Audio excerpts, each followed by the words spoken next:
যে আমাকে বিক্রি করে দেওয়া হয়, কাজে গেছি ওইখান থেকে দালালের কাছে বিক্রি করে দেওয়া হয়। ওই দালালে বিক্রি করে দিয়ে আমাকে দালালের বিক্রি করে দেওয়ার পরে একদিন রাখছে ওইখানে টেকনাফের মধ্যে একটা পাহাড়ের উপর গুদামে। ওইখান থেকে আমাকে একদিন পরে পাচার করে দেওয়া হয় মায়ানমারে আমাকে ওইখানে মারধর করে টাকা নিছে 1 লাখ টাকা।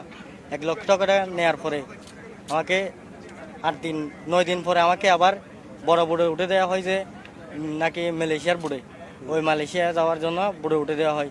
সাগরে আমরা প্রায় 6-7 দিন ছিলাম।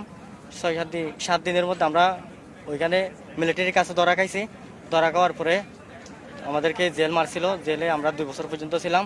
2 বছরের মধ্যে আমরা কিভাবে যে বাংলাদেশ চলে আসতে পারবো সেটা অনেক অনুভূতি ছিল। অনুভূতি আমাদের মা বাবার সাথে যোগাযোগ করছিলাম, অনেক চেষ্টা করে আসতে পারি নাই।